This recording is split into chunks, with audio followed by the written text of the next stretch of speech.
Even therapists have therapy. Yeah, yeah. Like, Sometimes the psychologists need the counseling too because they are human too, actually. in Australia, Yeah. if you take a sick day, you are nationally titled, to 10 fully paid sick days a year. In the UK, if you take one sick day off, you don't get paid for that day. If you take 2 days, you don't get paid. 3 days, your employer can claim from the government a portion of sick pay, which before I started teaching, I was under all of that. So in the UK, it's this big thing where even if you're sick, you go to work or you're not getting paid. And then when I started college, the contract that they have here is that if I'm sick, I get paid. And I didn't know that for the first 6 months. So I had no voice. I couldn't talk and I was like full of tissues and I would still go to work because I needed to get paid. Yeah. And then one of the other teachers went, you'll get paid if you go home, right? You're sick. Go home. I'm like, oh, okay, cool. Awesome. Then Yeah. I read through my contract again after I'd started, and I realized, because it wasn't relevant at the time to remember every part of my contract, that within my contract, I'll have sick pay, not a problem. But I can take, for every year that I have worked there, I can take a month off fully paid due to stress. That's not something that companies have in their things. They know it's stressful. Every single day, I worry, what are my students doing? When I go back, how much do I have to catch them up? How much work is waiting for me when I come back? It Yeah. doesn't stop.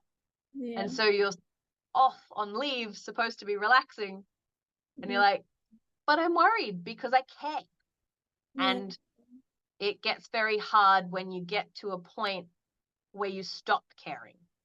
And I Yeah. think that's the point where you really need to, like, change your life pivotally. Are you the best person to be teaching that student? Are you the best person? Are Yeah. you giving too much of yourself? Do you have to fill your own cup first? It might be hard, right? Even I think, It's yeah. very hard. And sometimes you have to realize that just because you can keep going does not mean you should. And that's where I have had to learn a lot. Just for information for those who are watching in here, maybe still figuring what's Yeah, yeah, yeah. actually ADHD and autism. I think, yeah, that's we mentioned before. It stands for attention deficit hyperactive disorder, as the name is A means. terrible name for it. It No, is the worst name. no, it's blessed. I think it's blessing.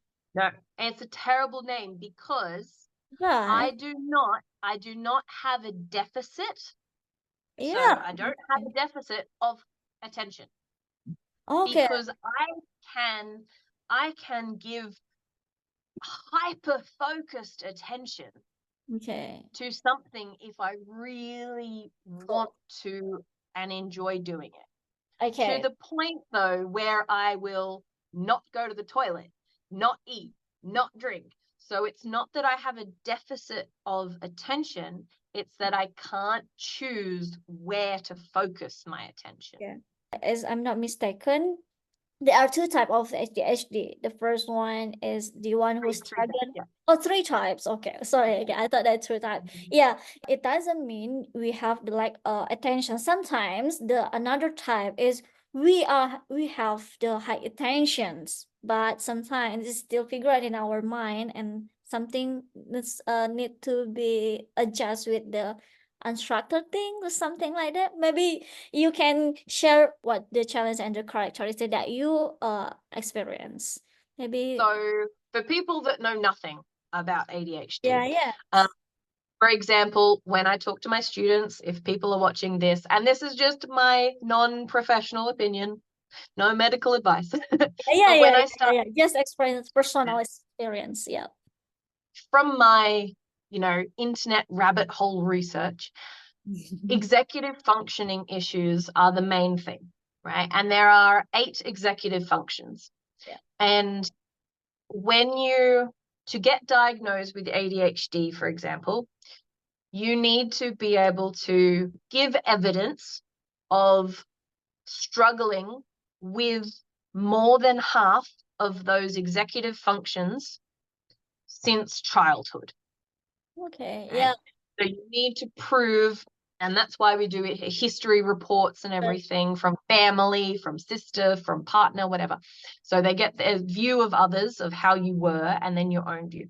And so you have to go through all of these basically 8 executive functions. So it's like your working memory. So the current memory versus long-term memory.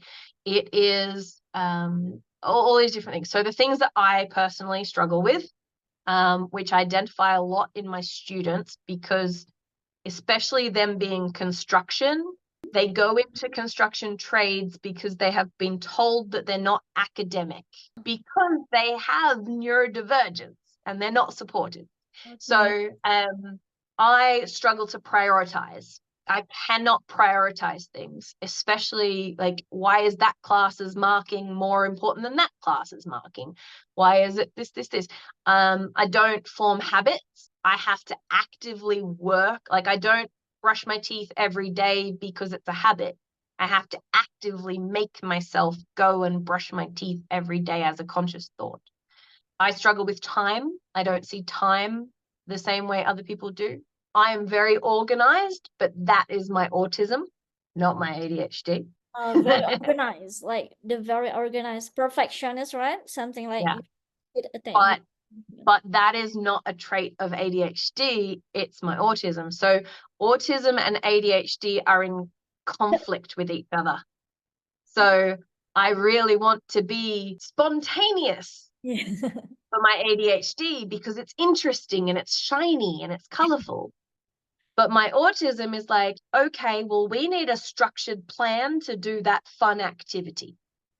So there's all these different things like that. And so for my ADHD, at least, there are 3 types in the way that there is inattentive, and it's what a lot of girls get diagnosed with. So it's that you're in your mind, you know, and you can just be happy to just and not pay attention. You're looking out the window in class, all of that type of thing, right? And you're getting told, you know, pay attention. Or it can even present as you're being overly chatty because you're not paying attention to what the teacher or whoever wants you to be attentive to. And then there is the hyperactive side, where we generally relate that to the 7-year-old boy running around the classroom and disrupting everybody. But for me, I got diagnosed with the third, which is a combination of inattentive and hyperactive. I got both.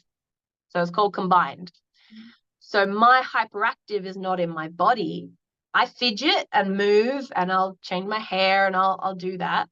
But my hyperactivity is in my mind. And that's where a lot of girls don't get diagnosed, is because we're not disrupting the classroom, because we are socially molded to not be disruptive, to be good girls, to, you know, do all the things. And the boys are disruptive, and, you know, we're reprimanded from children to not be like that. So for me, that's how that presents. My autism side is strong sense of justice. That is huge for me. Rules, like, follow the rules. You have to. Oh, okay, follow the rules, yeah. But equally, my ADHD, when I'm driving, I'll speed. I don't care. So it's like a strong sense of justice is a criteria for autism.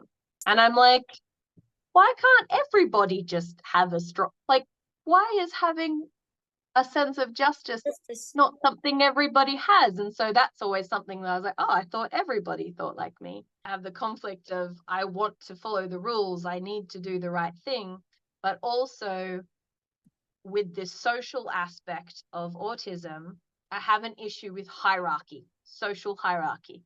I prefer to be the leader.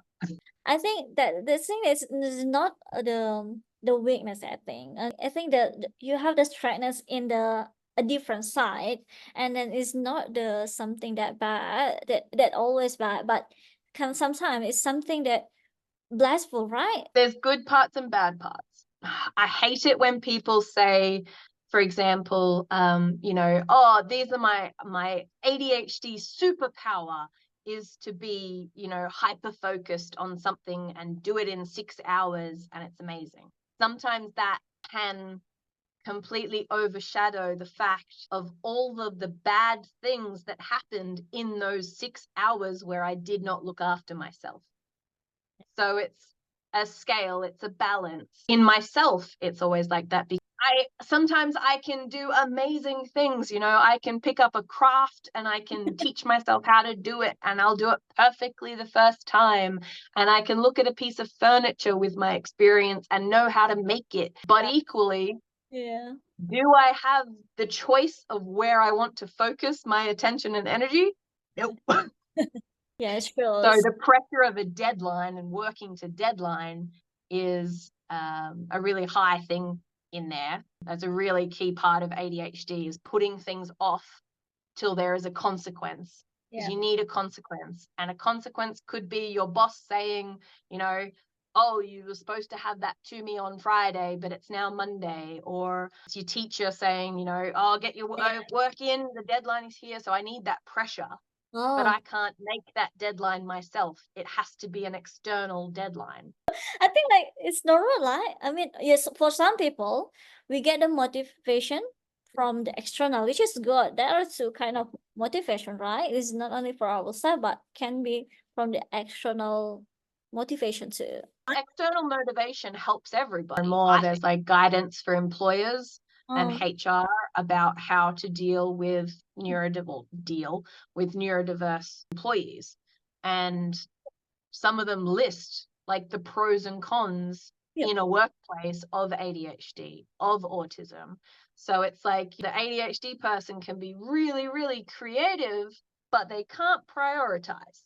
Well, one of the problems is that you, as the disabled person, have to say it yourself. You have to figure it out for yourself before you can even ask for the help. We need to survive, right? Figuring out, getting information a lot. So yeah, hope that maybe someone out there listening this can be like provided a bit support, and yeah, that's lovely. I think we got a lot of knowledge, right? I hope that for the one who watching this, brave enough to say something if you're not really okay. And remember, ask the professional or someone that have to assist you maybe what's going on, to figure out what happened to do. And do not self-diagnose.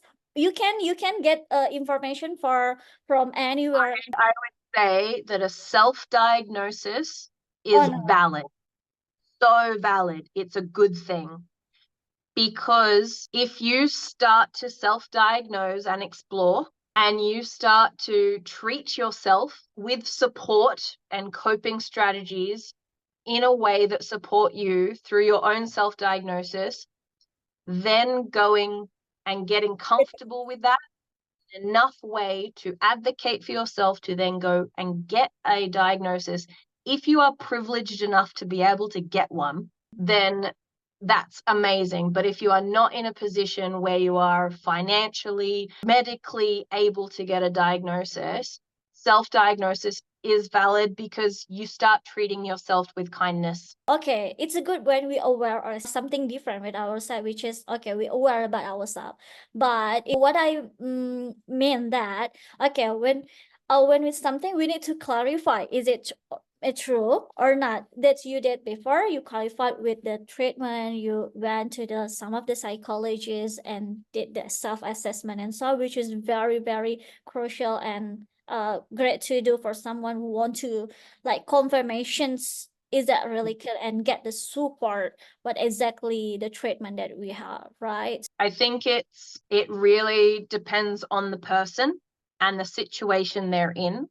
Yeah, it's quite interesting. I agree, and it's a good another perspective with the self-diagnosis. I do believe like self-diagnosis is good, but also we need to assist with someone who know that to exactly because Yeah. to comfort. Yeah, it's if you can do it, if you have the privilege, because it is a privilege, if you have the Yes. privilege to do it, I'd strongly suggest doing it because it gives you clarity and yeah, I'm a lot nicer to myself.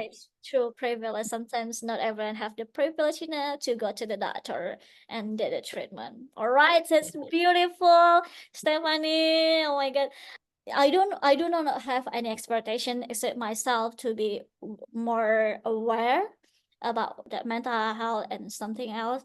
And for Stephanie, you are indeed very inspiring. I think keep talk I mean, like the way you talking this way, the people outside there who have the same feeling. Okay, all right, yeah, that's true. She's true, and I would like to brave as she is. I think my main thing that like one of my main messages that I teach the students that I want people, viewers to understand in general is that if you don't ask the question, the answer is always no. If you ask for support, if you ask for a diagnosis, if you ask for anything, you've at least got a 50-50 chance of a yes or a no. True. But if you're not asking, it's no. That's So awesome. you've got to put yourself out there and ask the questions. That's awesome closing. Yeah, ask about yourself. Yeah, if you do not ask, you don't know what you face. That's beautiful. Thank you, Stephanie. I hope you have a wonderful day and stay happy and healthy. So hope to see you again. Bye bye. Bye-bye. Have a great